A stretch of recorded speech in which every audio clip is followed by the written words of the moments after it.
nessas questões de humanização nessas instituições, porque elas estão extremamente engessadas com a burocratização, com pessoas insatisfeitas com o trabalho, que estão ali esperando aposentar e que com a estabilidade de emprego você não consegue tirar e às vezes também não tem interesse de desviar de função, né? E que são pessoas totalmente contrárias a isso, né? E às vezes fica muito difícil você motivar esses profissionais, né? Lá no hospital a facilidade sempre foi essa, que o profissional que ele não se incorpora à filosofia, ele não fica muito tempo. Agora a gente tem uma dificuldade muito grande de ambiência. Eu acho que, por exemplo, nessa questão, por exemplo, da ambiência, o Ivo sempre foi meio autoritário, ele fazia as coisas muito da cabeça dele, sabe? Muitas vezes ele não pedia opinião nossa, às vezes do funcionário, e depois ele via que ele tinha feito coisa errada, ele tinha que quebrar e mudar. Então, por exemplo, lá agora a gente tem aquelas suítes que são muito grandes, mas a gente está com uma estrutura, por exemplo, de bloco cirúrgico horrível, péssimo, né? Então, falta realmente, sempre faltou essa visão técnica do arquiteto, do engenheiro, nessa questão da ambiência. Agora, o que sempre, eu acho que fez avançar muito, foi essa questão da cogestão, né, na questão do funcionamento da maternidade, essa presença do controle social e do usuário, que é muito marcante, né, lá na instituição, né, que fez avançar. Frente a todas as dificuldades que a gente tem, né? É um desafio muito grande, porque são estruturas hospitalares muito complexas, muito diferentes do ponto de vista de gestão, de estruturação de trabalho, né? Agora, isso que você falou do fórum, né, perinatal, o fórum eu acho que é um momento de suma importância de progredir, né, nessa qualificação das maternidades, baseado nas experiências dos vários serviços, né, e que um vai contaminando o outro, né, e de criar estruturas similares. A gente vai lá, por exemplo, a gente vai nesses países na Europa, etc., a gente vê que as coisas acabam se uniformizando da mesma forma. A gente, por exemplo, no Canadá hoje, a gente vê a estrutura muito parecida de todas as maternidades, inclusive os protocolos assistenciais, né? Se uniformizaram muito e com avanços muito grandes, baseado nessas reuniões conjuntas de serviço e nessa criação da rede, né? Ali a gente tem um problema muito sério em Belo Horizonte, isso sempre foi uma crítica minha, que o Sofia, para sobreviver, ele tem que fazer com que o sistema de Belo Horizonte e do Estado dependa dele, né? E aí a gente tem 7 maternidades públicas numa cidade de quase 2,5, 3 milhões de habitantes, e que 35% da população nasce numa, né? Então, é uma coisa absurda, gente. É uma maternidade que faz 940, 950 partos por mês, a segunda da cidade não chega a 300, faz 280, né? E isso é uma questão do financiamento, né? Então, tem avanços maravilhosos do ponto de vista de humanização, etc., mas o Ivo faz com que aconteça isso para ele sobreviver, porque senão ele não consegue sobreviver, entendeu? Isso sempre foi uma grande crítica. Eu sempre falei que é uma maternidade que tem uma estrutura muito boa para assistir 600 partos por mês, mas tem hora que o plantão fica muito tumultuado, fruto do excesso e da vaga zero, vaga sempre, não pode negar vaga de forma nenhuma, né? E as outras fecham as portas e não tem compromisso nenhum com a população, não quer nem saber, infelizmente, né? Então tem essas dificuldades. Agora, a gente tem um problema, por essas questões do Ivo, né, mudando a estrutura do hospital, sem muito planejamento, a gente está com a obra toda embargada lá, né? Então não está podendo mexer em nada, né? A vigilância embargou, então está com dificuldade de desbloquear isso aí, né? Mas isso é uma crítica que eu sempre tive, é que, do ponto de vista de construção, de ambientação, ele sempre foi meio autoritário, sabe? O centralismo democrático dele, viu? Nas questões da humanização e da cogestão, ele é magnífico, ele tem ouvidos para todo mundo, ele valoriza muito o usuário, né? O profissional. Ele fala uma coisa que sempre... Ele falou, olha, a gente não consegue humanizar a assistência se você não humaniza o profissional de saúde, né? Então ele criou toda aquela estrutura de creche, de academia na maternidade, né, de tentar humanizar ao máximo e fazer com que o hospital seja uma extensão da casa, né, do profissional de saúde, um ambiente bem familiar, no modelo daquelas empresas japonesas, né, mas em algumas coisas ele é meio centralizador.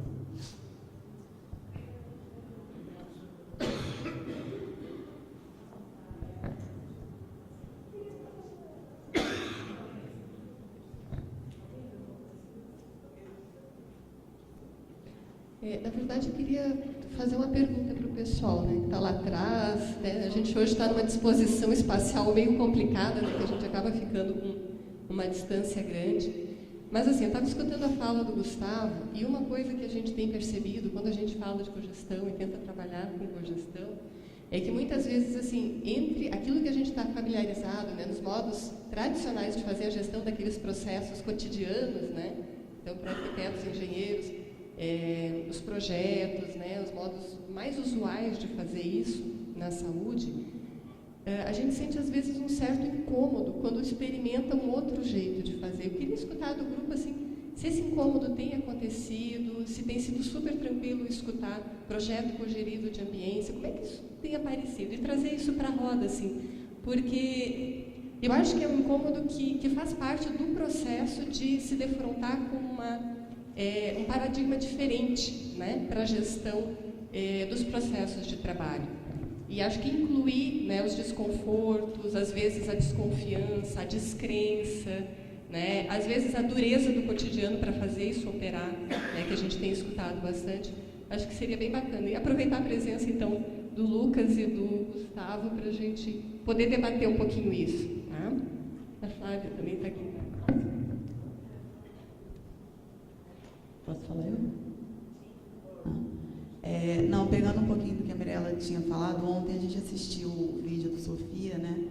E a gente teve pouco tempo para discussão, né? Até porque já estava todo mundo cansado, mas surgiram umas questões muito legais, assim, que eu acho que seria legal vocês poderem comentar. Uma é com relação à estrutura física mesmo do Sofia, né? Que apesar de ter, sei lá, 700 problemas aí com a Anvisa, o índice de infecção ali é muito baixo. Então, eu acho que, pelo menos pelo que eu entendi, então eu acho que assim, isso é uma coisa que me chamou muita atenção, porque a gente tem hospitais em que eles estão muito organizados segundo as visas e as RDCs, e o índice de mortalidade infantil é enorme, e materna também. E me faz até questionar, como a gente estava falando ontem, que um hospital público, um hospital que atende o SUS, ele sempre, ele tem uma rotatividade muito grande. Então, para além disso, você tem a coisa da manutenção e você tem também uma obra que nunca vai ficar aquela parede brilhando, com chão, né? Você é um espaço público, ele é usado por muitas pessoas. Então, essa questão da Anvisa, do espaço perfeito e da coisa da infecção, eu queria, sei lá, se vocês pudessem comentar um pouco. A outra coisa é com relação à coisa da gestão também, que surgiu ontem um ponto de... o Sofia é um hospital filantrópico que atende 100% o SUS, não é isso? Até onde os hospitais não filantrópicos, os hospitais SUS, eles às vezes são engessados de estar trabalhando de uma outra forma por conta de muita burocracia, de uma burocratização excessiva. E aí, falar um pouco também dessa coisa da cogestão, até onde ela vai, assim, é uma dúvida que até eu tenho, que quando você fala o Ivo, para algumas coisas ele é muito centralizador, para outras não, acho que todo mundo né, para algumas coisas, no final, eu acho que de 100 pessoas falando, alguém vai ter que dar uma encaminhada. E eu não sei muito bem como funciona isso, para falar a verdade. Eu fico sempre meio perdida nisso, nessa coisa da cogestão. Eu tenho vivido muito isso aqui no curso, então alguém tem que falar. Então eram as duas questões que eu queria... Essa questão, por exemplo, de infecção, né, gente? Infecção vai pelas mãos, né? Então, por exemplo, tem umas coisas que caíram por terra. A gente brinca, por exemplo, propé, quando você entra para um bloco cirúrgico, é para não sujar o sapato do médico, né? Porque a infecção, a bactéria não sai do pé e vai para a ferida operatória. Parto é um ambiente, igual eu mostrei para vocês, altamente contaminado. E o bebê ele se contamina das bactérias da vagina. Tudo que eu uso é equipamento de proteção individual. Então, para me proteger do sangue da mulher, mas a questão de contaminação, por isso que não precisa de ambiente totalmente antisséptico, hospitalar. Eu acho que, assim, a vigilância sanitária, não sei se tem alguém da vigilância aqui, mas eles têm que evoluir um pouco em relação a isso, entendeu? Principalmente em relação à maternidade. E quando a gente, por exemplo, lá no Sofia, a gente trabalha muito com indicadores, né? A gente tem um estatístico que avalia todo mês, então a gente trabalha, tem uma grade de indicadores, a gente trabalha taxa de ocupação, taxa de permanência em todos os setores, todos os leitos, e os indicadores de intervenção. Então a gente taxa de cesariana, taxa de episiotomia, a gente tem um protocolo rígido, por exemplo, de antibiótico profilaxia, né? E a gente usa também a questão, a enfermeira, ela acaba sendo um guardião do protocolo. Então, os protocolos são muito bem feitos. A gente tem o João Batista, que trabalha com essa parte, que é muito estudioso. Quando o médico ele foge do protocolo, a enfermeira vai lá e fala: olha, por que você não está fazendo desse jeito? Porque o que está, né, acordado dessa forma. É muito engraçado que quando chega um profissional novo na instituição, por exemplo, médico é o profissional mais difícil de você gerenciar, né? O Ivo fala duas coisas. Ele fala: olha, quando você chega para trabalhar aqui, tem duas coisas que você tem que se adaptar. Primeiro é o seguinte: se você negar alguma vaga no telefone, no outro dia você vai conversar comigo. E a outra é, se você fugir do que está acordado no protocolo assistencial, você vai conversar com o Dr. João Batista, que é o diretor clínico, né? Então, a gente tem as reuniões para discutir os protocolos e atualizar, mas são coisas bem engessadas e que fazem com que a gente tenha uma taxa de intervenção baixa no hospital, gerando menos infecção. A gente, né, tem uma taxa de cesariana que varia entre 20%, no máximo 25%. O hospital, do ponto de vista de estrutura, ele é sempre limpo, você vê as pessoas sempre limpando, apesar da simplicidade do hospital. A gente tem uma taxa de ocupação de leito pequena, então a gente deshospitaliza precocemente as mulheres, os bebês, né? O Ivo, na UTI neonatal, que é um ambiente que, né, traz muita infecção, ele policia muito os bebês de tirar precocemente da UTI. Às vezes o bebê está em área ambiente, está estável, ainda está na UTI, ele vai lá e puxa a orelha do chefe da UTI. Por que esse bebê está aqui na UTI? Por que você não pode tirar da UCI? Por que não pode ir para a casa do bebê? Sabe? Então, ele se policia todos os profissionais em relação a isso. E outra coisa que eu acho muito importante lá é a questão da educação e saúde. Como a gente tem visita aberta em todos os setores, a mãe, por exemplo, com um bebê prematuro, ela já desde o início, ela já aprende os cuidados antissépticos no cuidado daquele bebê, ela se policia as outras pessoas que estão com ela, né?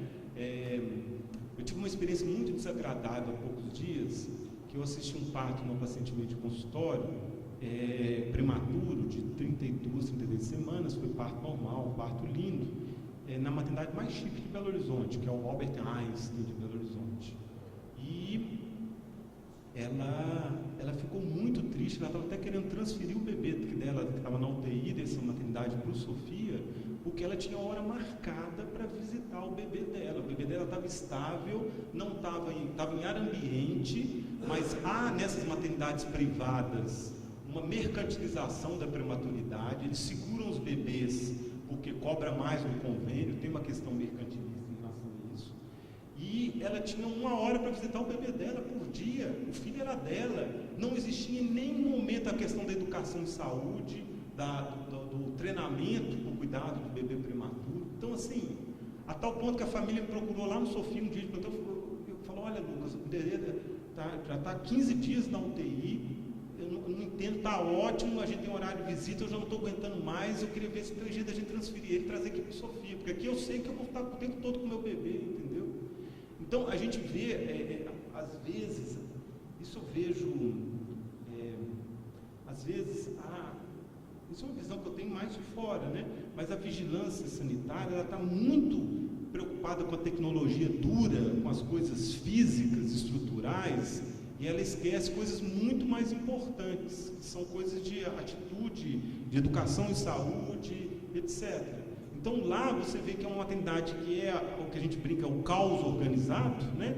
Só falta entrar o cachorrinho para assistir o parto, né? Há pouco tempo eu estava na maternidade de plantão, esse foi cômico, isso foi verdade, eu até tirei foto. Aí eu estou saindo do plantão, está um cachorrinho dormindo assim na entrada da maternidade, assim no canto. Aí eu falei, o que é esse cachorrinho aí, gente? Aí o cara Daí você falou assim, olha, doutor, esse cachorrinho ele veio com a gestante, ele tentava entrar dentro da maternidade o tempo todo. Aí a gente achou que ele estava com fome, a gente foi lá no refeitório, pegou um pratinho de comida, ele nem quis saber da comida, mas ele queria entrar o tempo todo para acompanhar. Ele veio, eu acho que caminhando, a gestante veio com o esposo, o cachorrinho veio caminhando e queria entrar lá para dentro também, de tudo quanto é jeito, para assistir o parto, né?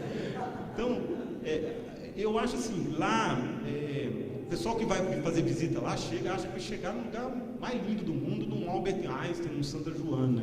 E chega lá, desculpa o termo, mas é uma favelinha, né? Uma favelinha que funciona muito bem, e que aquele entra e sai de gente, mas a gente trabalha muito com indicadores, com números, entendeu? E há sempre esse policiamento do ponto de vista aí, de cuidado, tanto o cuidado materno como o cuidado neonatal, né? E eu acho que por isso que a gente tem taxas de infecção tão baixas. A gente tem que ter em mente, gente, que maternidade é uma estrutura diferente de uma estrutura hospitalar, né? Uma paciente com um abdômen aberto, com uma peritonite, com bactéria gram-negativa, né? Isso a gente não tem em maternidade. As bactérias são do próprio corpo da mulher, o parto não é um procedimento contaminado, né? Na UTI neonatal a gente tem que ter esse rigor maior, né? Mas eu acredito que com a educação em saúde, com a mãe presente desde o início no cuidado daquele bebê, ela acaba sendo uma guardiã também desse bebê, né?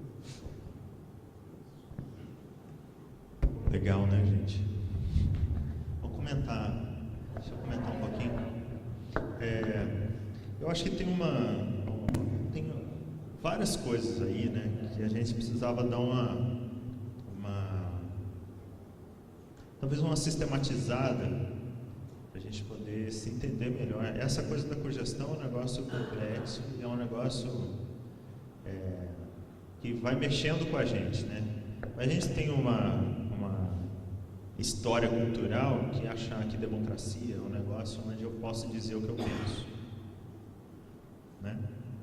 No campo da saúde, depois da gestão, planejamento e subjetividade, virou um lugar onde eu posso dizer, onde a expectativa se é democrático, é um lugar onde eu posso dizer o que eu penso e expressar o que eu sinto.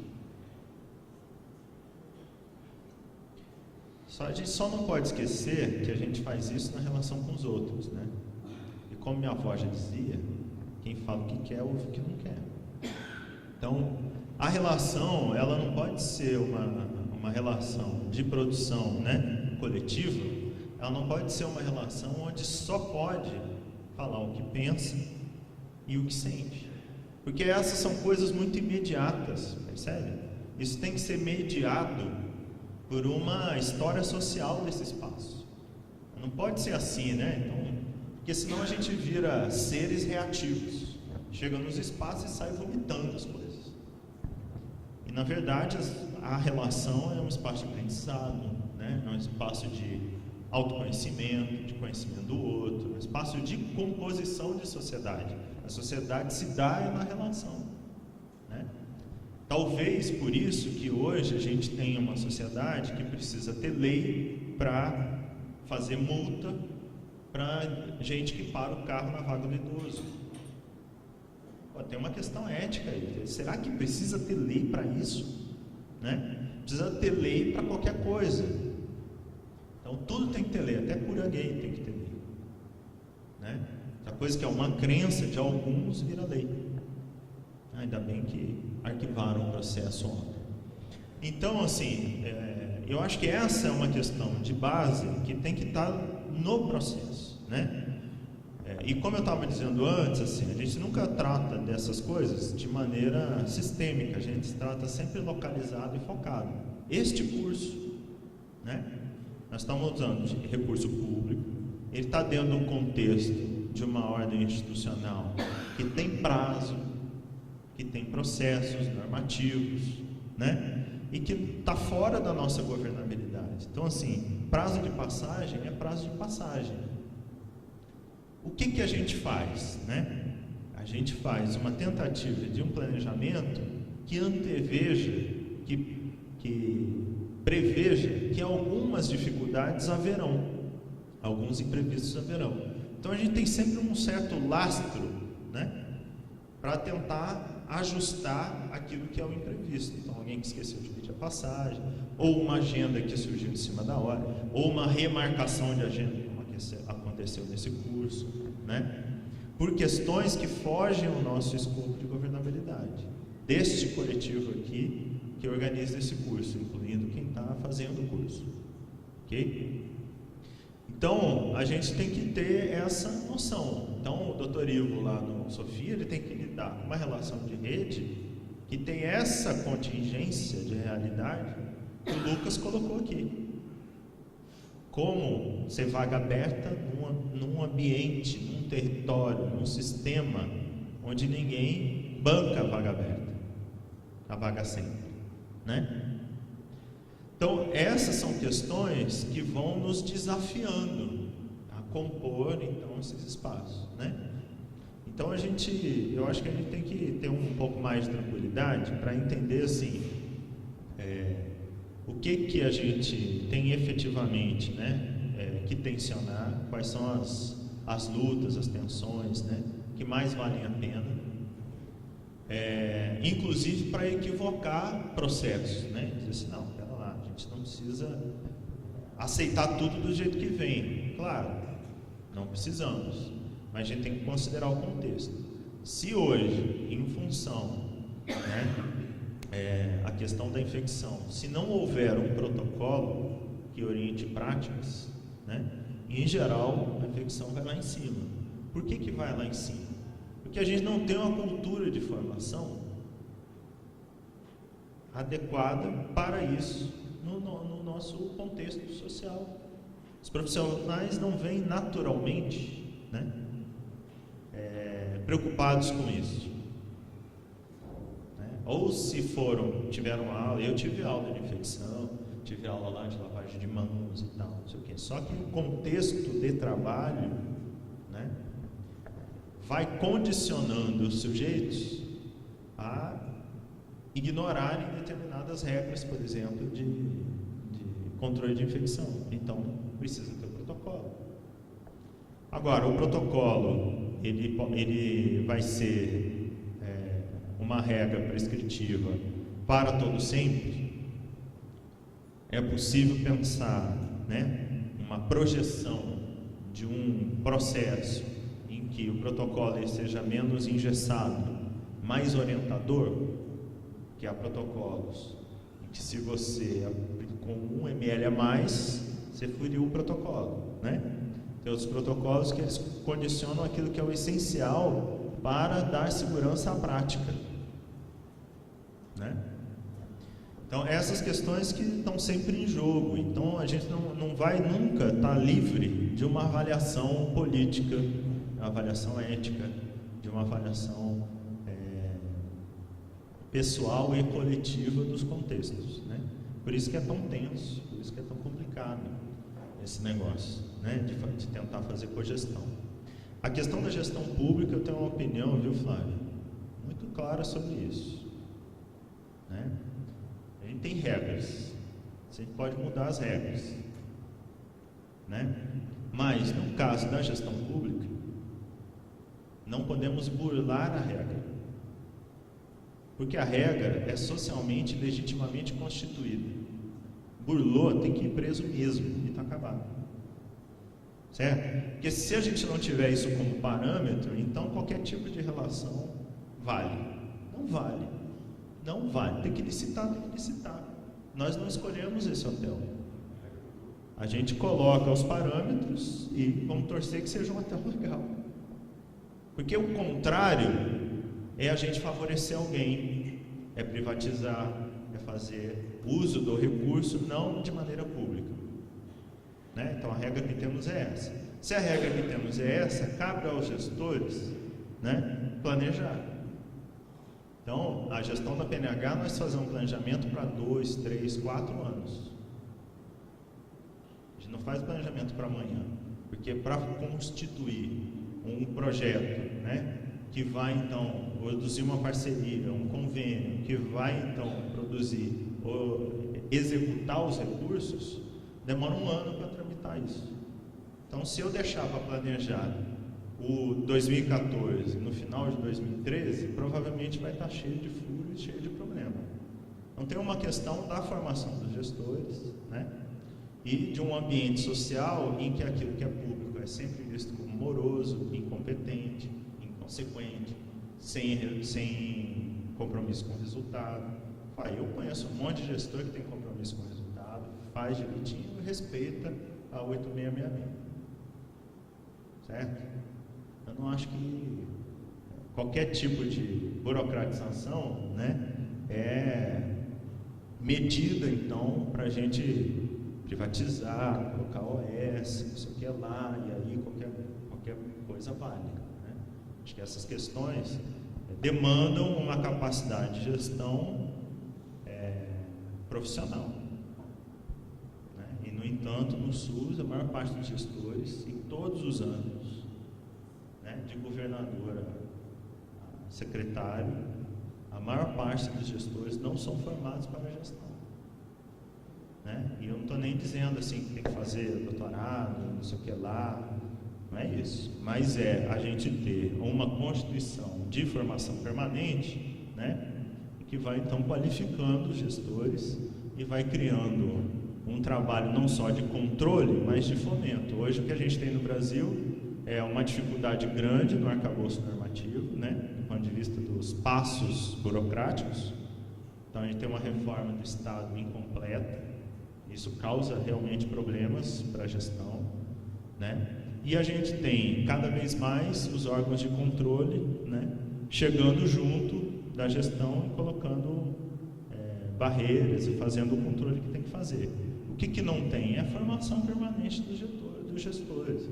Aí fica muito injusto, né? Porque os órgãos de controle, eles vão penalizar o CPF, né? Então, se eu cometer alguma bobagem, alguma malversação, né, como alguns falam, de recurso público, eu vou ser responsabilizado no meu CPF, sou eu, pessoalmente. Por mais que tenha rolado algum tipo de acordo mais macro, né, eu posso chegar lá e dizer que cumpri ordens, não interessa. Eu vou ser penalizado no meu CPF, né? Agora, se eu não for buscar a formação, ninguém vai vir me formar, né? Essa é uma questão hoje importante dentro do Ministério da Saúde. Uma série de tentativas frustradas de produzir a formação dos dirigentes do Ministério da Saúde, que não anda. Né? Eu gostaria de colocar umas coisas em relação a essa questão. Vou falar bem rápido aqui. Tem algumas coisas que eu acho que é só com conflito que evolui, né? A gente tem um grande problema, eu acho, aqui no Brasil, é que as pessoas não respeitam a lei, né? O Ivo, ele fala uma coisa, ele fala: Lucas, em relação à humanização aqui no hospital, a única coisa que eu tenho feito é eu tenho colocado o que está na lei na prática. Então a lei põe que um número acima de tantos funcionários você tem que ter creche para todas as mulheres. Então a gente põe isso. A lei dos Estatuto da Criança e do Adolescente põe que toda criança e adolescente internada tem direito a acompanhante. Ela não põe se é recém-nascido, etc. Então, toda mãe, bebê recém-nascido prematuro, etc., tem direito a acompanhante o tempo todo, né?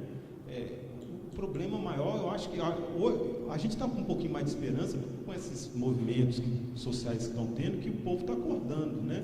Mas as pessoas sempre foram muito acomodadas em relação a isso, né? A ponto da maternidade mais chique da cidade, ela está burlando totalmente o Estatuto da Criança e do Adolescente, fazendo essa visita fechada, que a mãe tem direito a 1 hora por dia para visitar o filho dela. O filho não é do hospital, não, e é paciente convênio, que pagou convênio. Então, são uns absurdos que a gente vê que assustam, né? A questão do acompanhante, gente, acompanhante é coisa que não se discute mais. Acompanhante é o Ministério Público, entendeu? Eu fico pé da vida quando eu entro em maternidades, de hospital, escola, etc., e você não tem acompanhante, você está pulando uma lei. É a mesma coisa que você está provocando um aborto, fazendo uma curetagem por aborto. Você está transgredindo uma lei. E o acompanhante é o termômetro da instituição. O resultado pode ser ruim, pode ter alguma complicação, mas quando ele vê que a assistência foi de qualidade, ele é o primeiro a defender o profissional de saúde.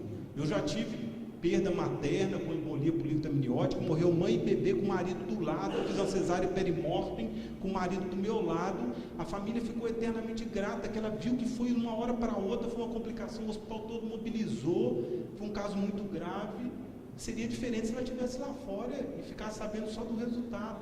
Então, agora o acompanhante incomoda, porque quando a qualidade está ruim, ele é o primeiro a gritar. Então, ele é um termômetro da instituição, a qualidade. E quando ele está bêbado ou drogado, a própria acompanhante pede para tirar ele. Fala, olha, meu marido estava na cachaça, ele está incomodando, eu não quero que fique ele aqui comigo não, vai ficar minha sogra, faz um favor lá, pede lá para tirar ele, eu não quero que ele fique aqui no trabalho de parto comigo não, entendeu?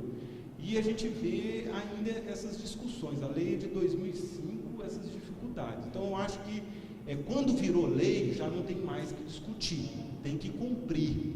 E, infelizmente, a gente vê mesmo em instituições públicas, a lei não está sendo cumprida, né? Então, a gente tem que ser guardião em relação a isso. E o Sofia é um exemplo clássico que a ambiência não é justificativa para a humanização, né? Você tem uma ambiência muito ruim, você só tem as suítes lá que são bonitas, mas você tem uma ambiência muito ruim, mas isso nunca foi desculpa para você não avançar na humanização e respeitar o que está na lei, na jurisdição, né? Então, a gente não tem problema nenhum, às vezes a gente está com uma maternidade lotada, está com 7, 8 pacientes em trabalho de parto ali naquela pré-parto inicial, e os maridos não se importam de a gente às vezes ter que examinar uma, a gente pede para todo mundo sair, fala, olha, tem que sair todo mundo que eu tenho que examinar essa gestante, só o senhor que fica com ela, que é o acompanhante, aí sai todo mundo, depois volta todo mundo, não se importa, entendeu? E a gente vê essas outras instituições, elas se pautam muito, a gente não tem porque a gente não tem estrutura, entendeu? É sempre a mesma desculpa, basta uma cadeira para ele sentar lá do lado e ele é um termômetro da qualidade, né?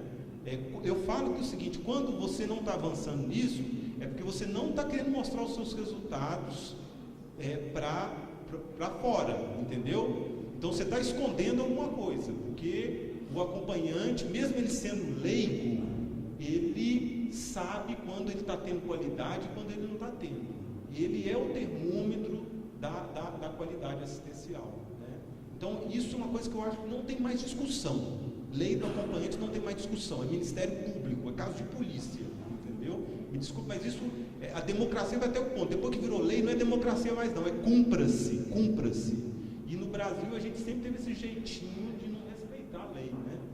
Então o Igor sempre falava assim, Lucas, às vezes eu fico abismado, porque o que eu sempre fiz nesse hospital aqui foi o quê? Foi escutar a população, que sempre teve um controle social muito grande, baseado na lei, e cumprir o que está na lei. E eu vejo que a gente criou, né, uma maternidade de renome, etc., fazendo o que está no papel que ninguém respeita, né? Deixa eu falar rapidinho aqui. A Cláudia fez uma provocação aqui. Cláudia, né? E o que eu tenho a dizer, eu acho que o Lucas e o Gustavo falaram sobre isso, mas eu não de uma certa maneira, vou fazer um advogado do diabo aqui, mas eu acho que as normas são duras, rígidas, mas não normas que nos atrapalham, porque se a gente vai numa visa bem argumentada, com todas as normativas discutidas, brincando assim, olha, não concordo, não pode ser feito assim, tudo, existe a pré-análise. E muitas vezes a gente consegue, se a gente vai com poucos argumentos, a gente consegue ter pequenas mudanças desde que não atrapalhe, tenha riscos, né?